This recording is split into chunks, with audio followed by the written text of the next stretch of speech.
I don't think I speak for myself when I say I love some of the straight up mad lad disrespectful anime characters. Now, in recent years, when they pop up, they manage to get some sort of a harem to just add on to how disrespectful and disgustingly overpowered they tend to be, but there's one aspect of just how gross levels of manhandling that I think kind of flies under the radar. There is a level of disrespect in anime that I don't think enough people talk about why it reaches that level of disrespect. And I'm talking about when the harem of the OP bro is single-handedly more overpowered than everyone else in the show also. Like, it's cool when the main character has homies that are also really powerful and stuff, but it just takes it to a new level when the meat following him around, and essentially that's basically what their role is in most stories. They're just like the meat to make him seem like more of a self-insert edge god. They are also more overpowered than everyone else too.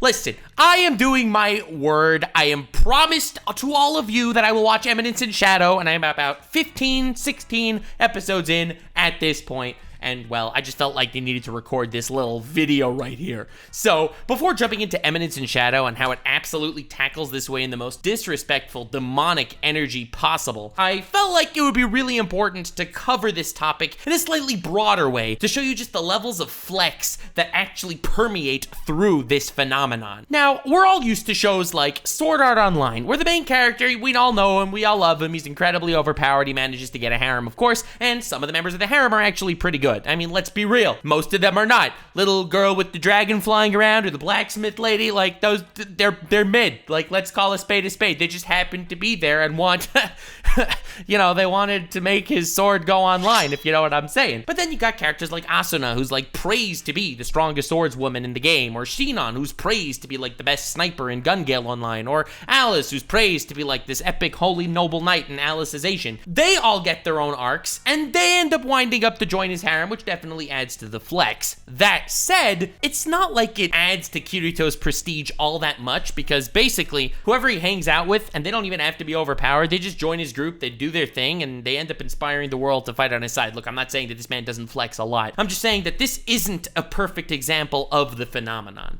Now, there are many others. There are stories like Date Alive, where the protagonist's job is to seal away all these spirits, and of course, a bunch of these spirits, who happen to be hot women, decide to fall in love with him and join his harem and work for him, and each one of these spirits are single-handedly overpowered in their own right. Yes, it's a huge flex, it's very disrespectful, we love all of that. Trinity 7, this dude has a harem of the 7 deadly sins, and each one of these 7 deadly sins are like the absolute top tier in each of their own classes in Magic. Like, incredibly disrespectful stuff, and the list can keep going. And I feel like I need to talk about all these anime, if only briefly, to just kind of stress how incredibly beautiful the levels of disrespect are in Eminence in Shadow. Next, of course, we got the legendary High School DxD. We all know and love our main dude with his harem of overpowered women. Of course, they're all strong, and he's the strongest, and saves the day time and time again. You know, useful, generic stuff like that. There's this other one, Testament of a Sister New Devil, where the main character makes pacts with all of his stepsisters.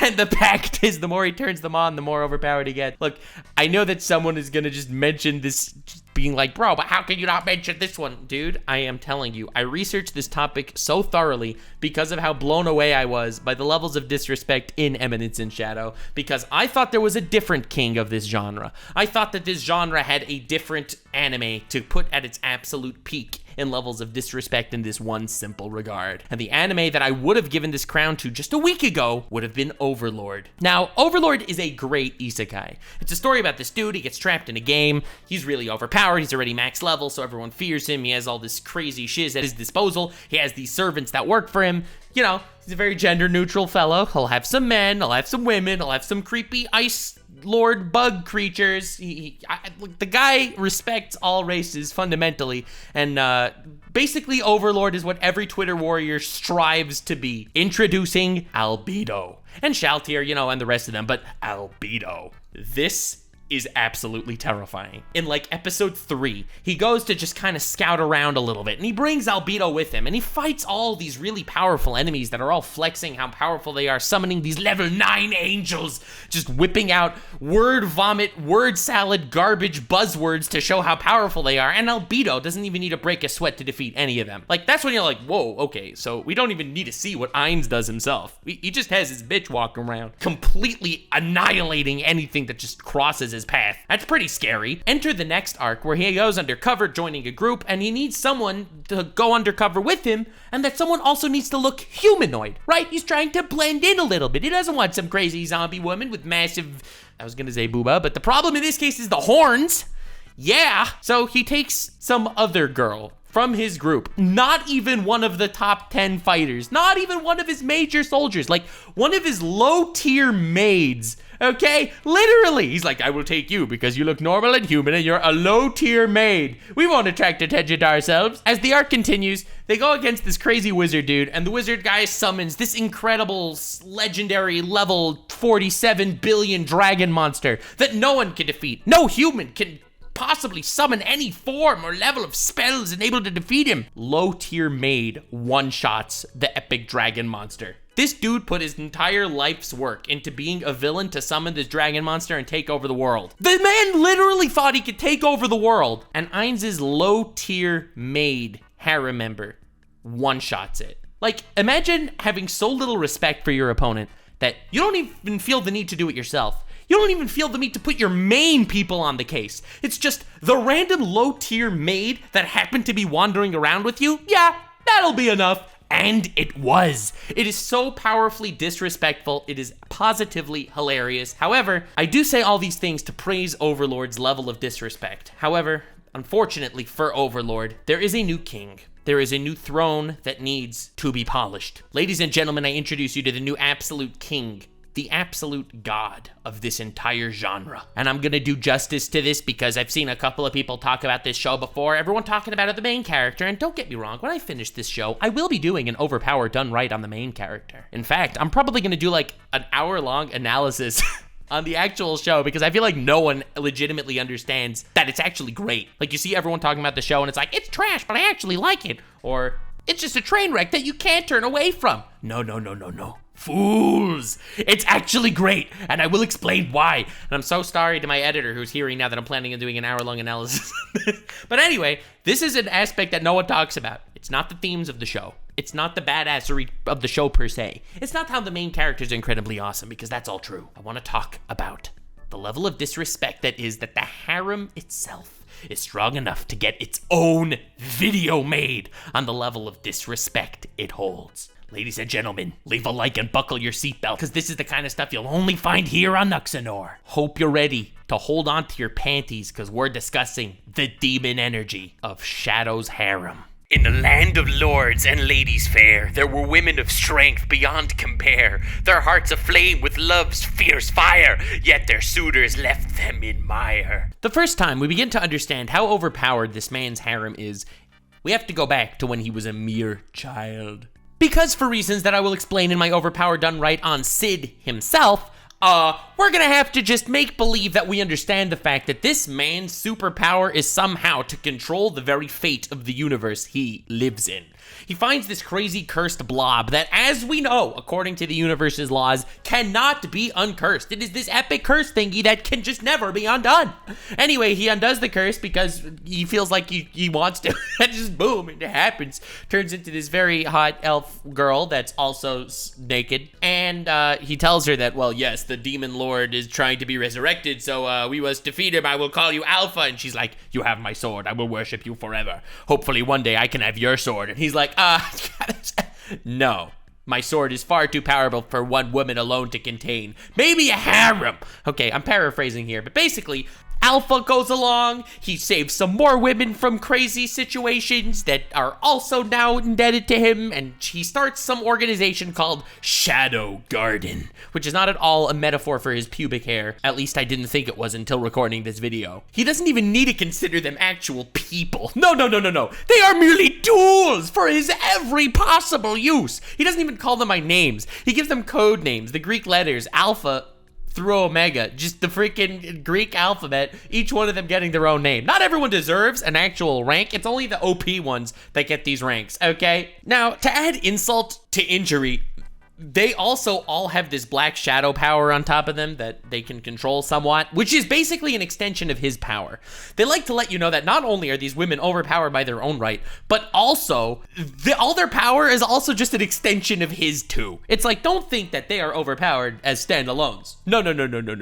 They are overpowered as standalones, and they can overpower you as just pure extensions of the magic of the main dude. So, of course, they use this shadow magic for all sorts of important details, like one of them getting her booba bigger because, well, she wants to have Lord Shadow gaze at her more than the other women, which is, I think, a completely valid use of power, and one of the biggest flexes in anime. But to get into the more disrespectful area, every time you have some sort of situation arise where it's like, oh my god, this epic shadow cult is so powerful, who will be able to stop them? You don't even need to stoop to the main character being the guy that needs to stop them, because his bimbos can do it too. In the very beginning, the main character's sister gets captured by the cult people because, of course, the cult exists even though he made it up before, but anyway, he controls the reality of the world he's in for whatever reason. Wait for the overpowered analysis. They go to stop him, he gets lost somewhere, and of course, he accidentally bumps into the main bad guy, but again, this is not an analysis on Sid. This is going to show you how disrespectful he is through his consorts! The women take out the entire evil base, and they're like, oh, but we have this cool epic shadow energy that allows us to increase our power of 4 billion fold! They stand absolutely no chance against the absolute vast arsenal of boobs that attack them. Like, that, absolutely no chance. They're like obliterated. Not just like defeated in epic battle where it was his forces versus their forces and no.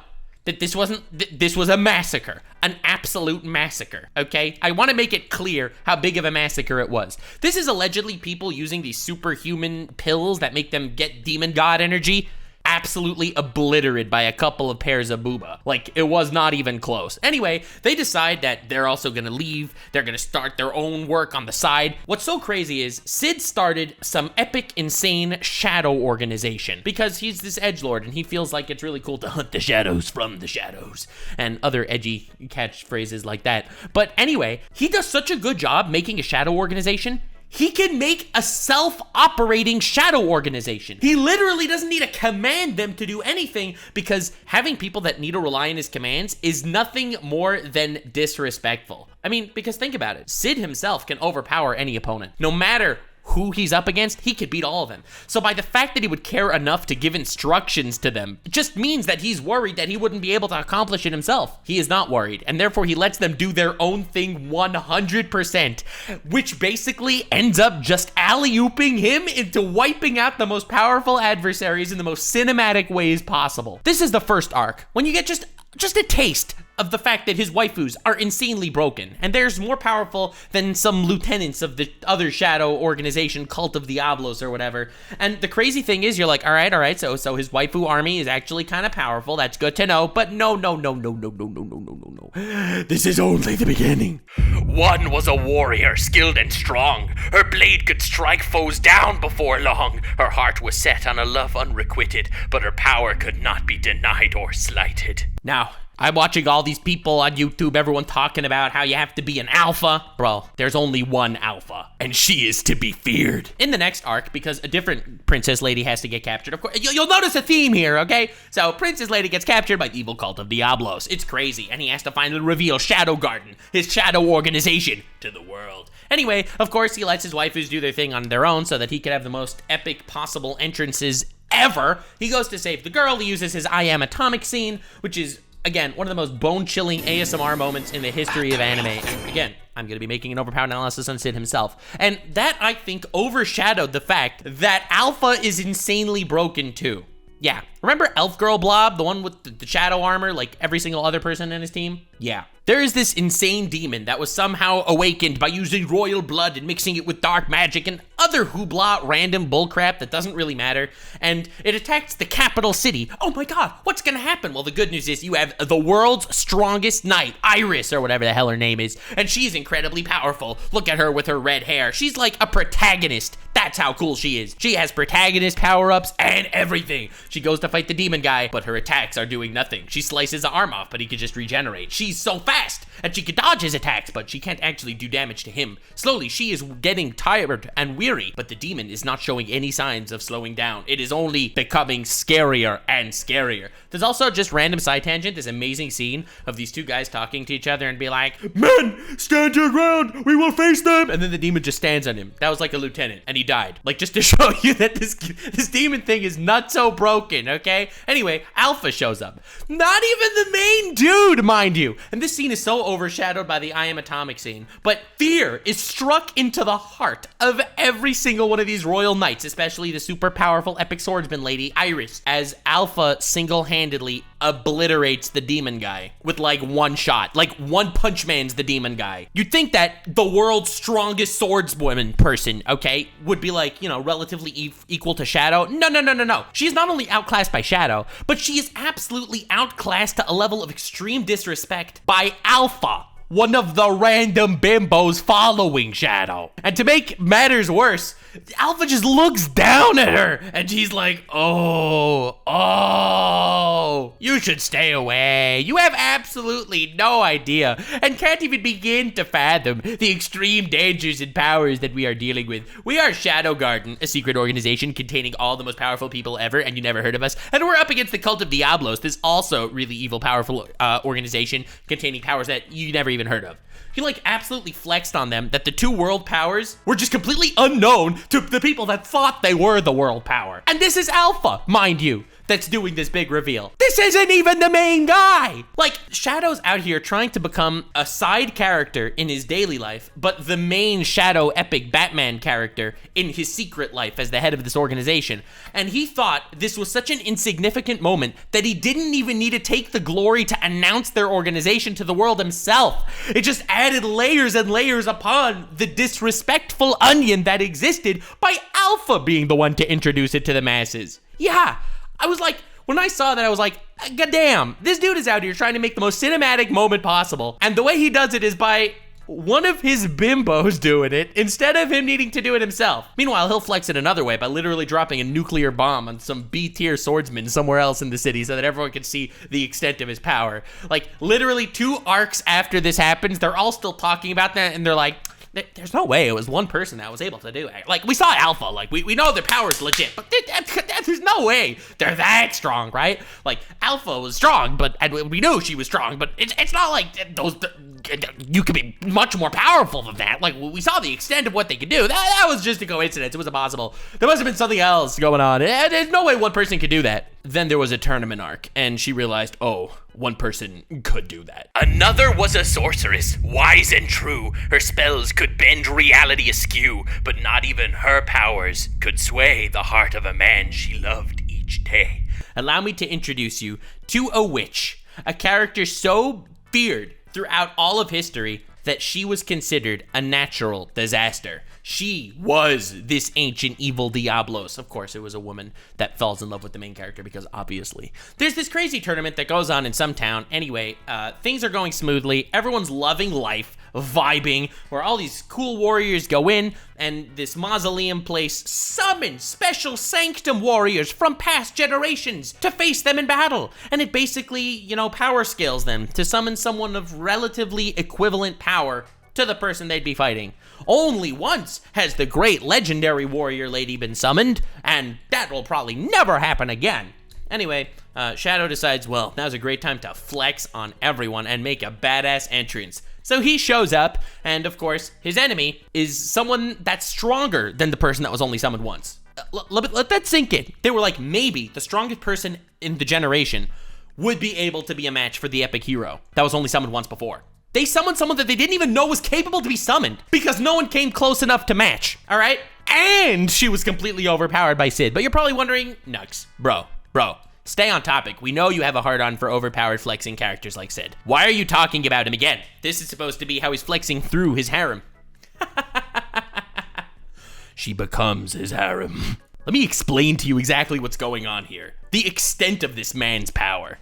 When he's acting his NPC lifestyle in the school, making believe he's a loser, he manages to make a harem out of all the most powerful members in the school, okay? The epic swordsman lady, like the strongest swordsman in the school that he sacrifices himself to protect to basically make himself look like an NPC, she falls in love with him. The epic princess lady that he fakes dating with or whatever because she wanted to make believe she was dating someone so she wouldn't need a date with some other simp dude, and she fell in love with him because he ended up turning her down, and no one turns her down. The other crazy scientist lady that's in the school arc where all their magic powers get sealed, yeah, she falls in love with him too. This man manages to create a harem of the most prominent and overpowered women, not only in his shadow organization, but also as playing the NPC role of some loser random student, and also attracting these arch enemies that could destroy the world and have done so in the past. Never before has there been a man of his unbridled ability to attract incredibly overpowered women into his harem and into his forces. This witch lady ends up joining his team. He joins this mausoleum magic world, and of course in the magic world pops a bunch of his bimbos from his Shadow Garden harem, as well as the women from his NPC lifestyle, and they're all kind of in there walking around. They go up against one of the 12 Knights of the Round's legendary demon worshiper people who absorbs some demon powers and makes 100 clones of himself and traps himself with everyone else in a room where no one can use magic, okay? It's like, bro, their fate is sealed. There may be, the 6 women that are all in his harem. Of course, one is a secret shadow member that's playing a double agent. 2 are like princess ladies or harems of his NPC group. Then you got a couple of the Shadow Garden people. You got 6 bitches standing there, and they're going up against 100 clones of a dude who can use magic when they can't use magic, okay? Like, what is even going on here?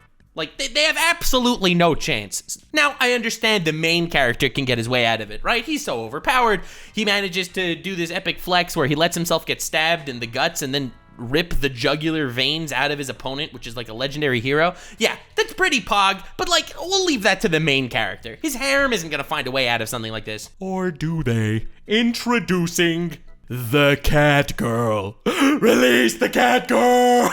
She's so broken! What? By using her ability of getting naked, of course, because that makes sense, and that is an ability I think every harem member should have. She takes out all 100 of them. All 100 of them. Like, in hand-to-hand combat, without using magic. She just blitzes all of them and wipes them out. She manages to summon a massive sword. And now you're thinking, oh, a massive sword, and she'll slice through all 100 of them in like one shot. That'll be cool. No! She finds a way to do it in an even more disrespectful fashion. She makes a huge sword that she drops on 100 people. It's so big and so heavy that it squashes 100 clones of this demon general without her even breaking a sweat. And then they're like, all right, well, anyway, we'll leave the rest to Sid because he wants to make his really epic exit. We'll just leave now. Hello? Hello? Do you see this? Now, I could keep listing crazy feats, but at this point, I think my point has been made. For these women of strength and power could overcome any foe, any hour, though love may never be theirs to hold. Their strength and prowess will never grow old.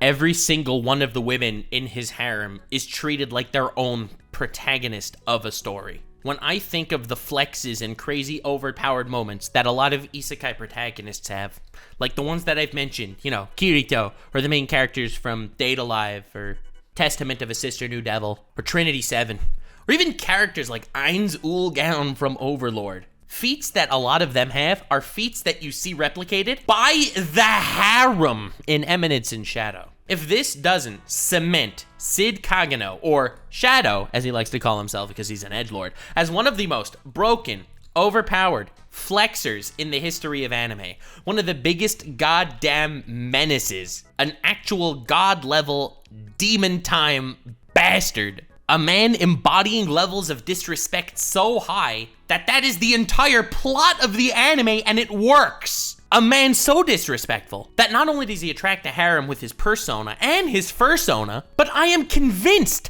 that the actual writing staff of the anime is part of his harem too. The guy wants to know where his sister's been captured, so he takes a knife, he throws it randomly at a map, and of course she's captured exactly there. That's exactly where the main enemy base is, and they go there and find her. Like, obviously, that just happens to be that way. He makes up the Cult of Diablos And all of a sudden, there is this massive cult of Diablos behind the scenes taking over the world. The man made it up, and it exists. If that's not having the writing staff as part of his harem, I don't know what is. Definitely stay tuned for the overpowered analysis on Sid Kagano, because this man is a beast beyond measure. I just felt like this was really important to mention because I needed you all to understand the levels of disrespect emanating from his eminence himself, the Eminence of Shadow, a man so edgy that even his harem himself, on an individual level, each bimbo in his posse can be their own overpowered protagonist in their own story. And of course, they're all absolutely positively in love with him to the point that you have these noble people